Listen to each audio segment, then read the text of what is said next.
ಆತ್ಮೀಯ H16 news ಅರ್ಥಾತ್ ಸೀತಾರಾಮ್ ನ್ಯೂಸದ ವೀಕ್ಷಕರೇ, ನಾನು ನಿಮ್ಮವ ಎಂ ಆಯುಧ ಮಲ್ಲಪ್ಪ ಜೊತೆವರು. ತಾವು ಈಗ ಸುದ್ದಿಗಳ ಲೋಕಕ್ಕೆ ಎಂಟ್ರಿ ಹೊಡಿತಾ ಇದ್ದೀರಿ. ಈ ಸುದ್ದಿಗಳನ್ನು ಪ್ರತಿಯೊಂದು ನೋಡೋ ಜೊತೆಗೆ ನಿಮ್ಮ ಅಭಿಪ್ರಾಯಗಳನ್ನು ಹೊಸ್ತಾ ಇದೆ. ಯಾಕಂದರೆ ಈ ಸುದ್ದಿಗಳು ನಿಮಗಾಗಿ, ನಿಮ್ಮ ಬದುಕಿಗಾಗಿ, ನಿಮ್ಮ ವೈಚಾರಿಕೆಗಾಗಿ, ನಿಮ್ಮ ತಿಳುವಳಿಕೆಗಾಗಿಯೂ ಇನ್ನೂ ಗೊತ್ತು. ಜೊತೆಗೆ ನಮಗೂ ನಿಮ್ಮೊಂದಿಗೆ ಇದೊಂದು ಮಾತಾಡುವಂಥ ಜೊತೆಗೆ ಸುದ್ದಿಗಳನ್ನು ಬಿಡುವಂಥ ಕೆಲಸ. ಈ ಕೆಲಸದಲ್ಲಿ ನಾವು ನಿಮ್ಮೊಂದಿಗಿದ್ದೀವಿ ಅಂತ ಹೇಳ್ತಾ ನೋಡ್ತಾ ಇರಿ ಸುದ್ದಿಗಳನ್ನು. ತಿಂಗಳ ಏನು ಸಸ್ಪೆಂಡ್ ಮಾಡಿದ್ದೀರ ಅದನ್ನು ವಾಪಸ್ ಪಡಿಬೇಕು ಅನ್ನೋ ದೃಷ್ಟಿಯಿಂದ ಇವತ್ತು ರಾಜ್ಯದ ಮುಖ್ಯಸ್ಥರಾದಂಥ ಗೌರವಾನ್ವಿತ ರಾಜ್ಯಪಾಲರನ್ನು ಭೇಟಿ ಮಾಡಿ ಸುಮಾರು 15 ನಿಮಿಷಗಳ ಕಾಲ ಚರ್ಚೆ ಮಾಡಿದಿರಿ. ಸಂವಿಧಾನದ ಆಶಯಗಳನ್ನು ಹೇಳಿದಿರಿ, ಕೋರ್ಟ್ ಆದೇಶಗಳನ್ನು ಹೇಳಿದಿರಿ.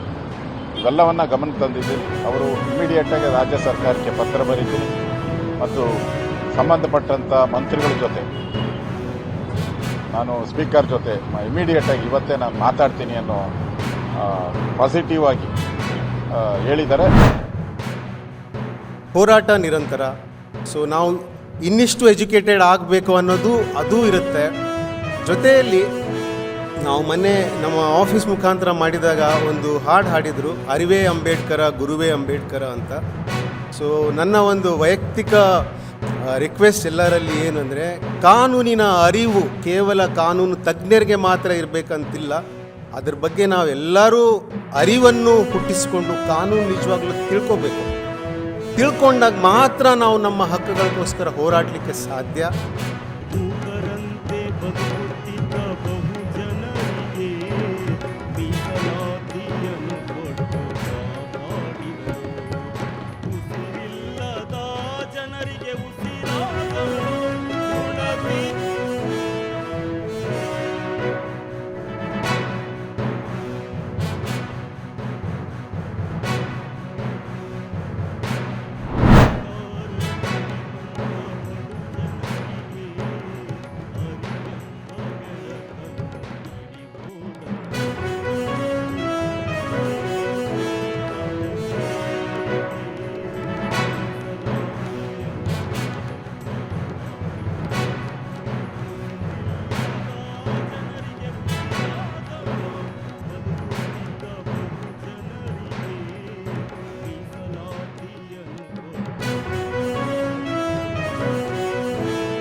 ಇದನ್ನು ಮೀರಿ ನಿಲ್ಲುವಂಥ ಒಂದು ಸಮಾಜವನ್ನು ನಾವು ಕಟ್ತೀವಿ ಅನ್ನುವಂಥ ಭಾವನೆಯಿಂದ ನಾನಿವತ್ತು ಈ ಮಾತುಗಳನ್ನು ವಿರಾಮ ಹೇಳಲಿಕ್ಕೆ ಇಷ್ಟಪಡ್ತೀನಿ.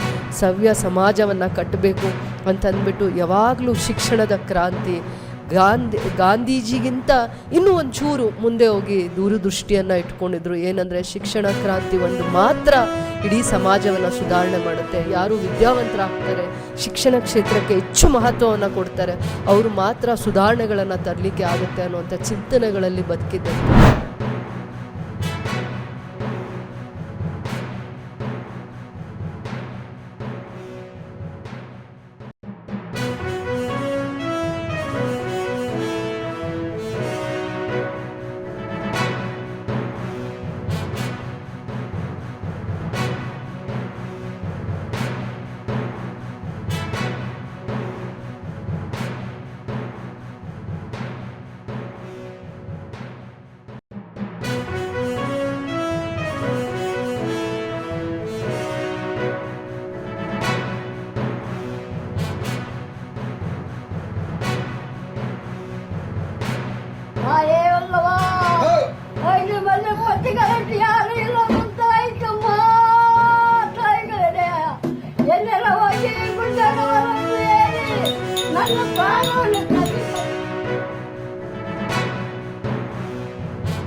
ಏನಪ್ಪ ಮಳೆ ಹೋದಾಗ ಆಡಿದ್ರೆ ಮಳೆ ಬರ್ತೈತೆ ಅಂತೇಳಿ ನೀನು ಹುಲ್ಸಿನ ಪಿಚ್ಚಿ ಕೊಟ್ಟಿನಿ ಅಂತ ಶಿವನಲ್ಲಿದ್ದೆ. ಇದು ಒಟ್ಟು ಪಡ್ಕೊಂಬಂದ ಆಟ, ಇದು ಪಡ್ಕೊಂಬಂದಿರು.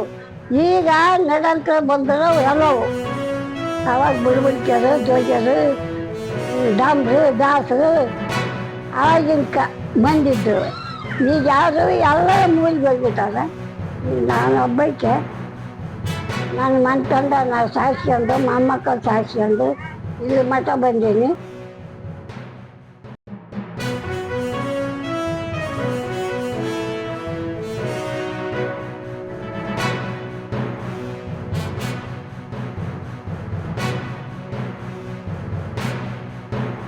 ಆಮೇಲೆ ಈಗಿನ ಪೀಳಿಗೆಗೆ ತೊಗಲುಗೊಂಬೆ ಆಟ ಅನ್ನೋದೇ ಗೊತ್ತಿಲ್ಲ. ಹಾಗಾಗಿ ನಾವು ಮತ್ತು ಕನ್ನಡ ಮತ್ತು ಸಂಸ್ಕೃತಿ ಇಲಾಖೆಯಿಂದ ಗುರು ಶಿಷ್ಯರ ಪರಂಪರೆಯ ತೊಗಲುಗೊಂಬೆ ಆಟ ತರಬೇತಿ ಕೊಟ್ಟಿವಿ. ಆಮೇಲೆ ಊರಿನವ್ರು ಕೂಡ ನಮ್ಮ ತೊಗಲುಗೊಂಬೆ ಆಟವನ್ನು ಈಗ ಮೃದಂಗ ಹಿನ್ನೆಲೆ ಆಡ್ತಾರೆ. ಬೇರೆ ಜನಕ್ಕೂ ತೊಗಲುಗೊಂಬೆ ಆಟ ಆಡ್ತೀವಿ. ಯಾಕಂದ್ರೆ ಈ ಸಂಸ್ಕೃತಿ ಉಳಿಬೇಕು ಒಂದು.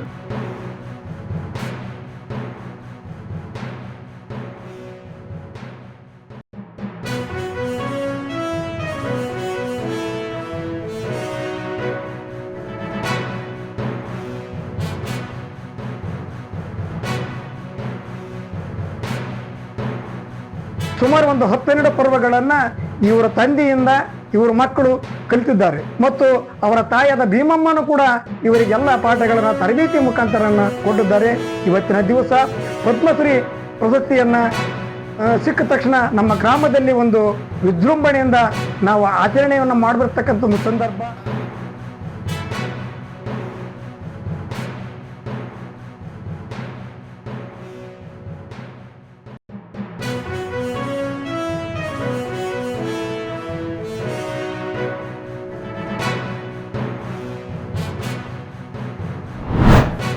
ಆದ್ಮೇಲೆ ಎಲ್ಲ ಸುದ್ದಿಗಳನ್ನು ನೋಡಿದ್ರಲ್ಲ, ಏನು ಅನಿಸ್ತು ನಿಮಗೆ? ಇದರಲ್ಲೇ ನಿಮ್ಗೆ ಲೈಕ್ ಆಗಿರ್ಬೋದು, ಡಿಸ್ಲೈಕು ಆಗಿರ್ಬೋದು, ಕಾಮೆಂಟ್ ಬೇಡಪ್ಪ ಅಂತೂ ಅನಿಸಿರ್ಬೋದು, ಕಾಮೆಂಟ್ ಮಾಡಬೇಕಪ್ಪ ಅನಿಸ್ಬೋದು, ಶೇರ್ ಮಾಡಬಾರ್ದಪ್ಪ ಅನಿಸಿರ್ಬೋದು, ಮಾಡಬೇಕು ಅನಿಸಿರ್ಬೋದು. ಏನಾದರೂ ಆಗಲಿ ಶೇರ್ ಮಾಡ್ತಾಯಿರಿ, ಈ ನ್ಯೂಸ್ಗಳನ್ನ ಹಂಚ್ತಾ ಇರಿ, ಜೊತೆಗೆ ಇದಕ್ಕೆ ಸಬ್ಸ್ಕ್ರೈಬ್ ಆಗ್ತಾಯಿರಿ ಅಂತ ಹೇಳ್ತಾ H16 ನ್ಯೂಸ್ ಅರ್ಥಾತ್ ಹೇ ಸೀತಾರಾಮ್, ಇದು ಸತ್ಯದ ಕೈಗೆ ನಡಿ. ವಂದನೆಗಳು.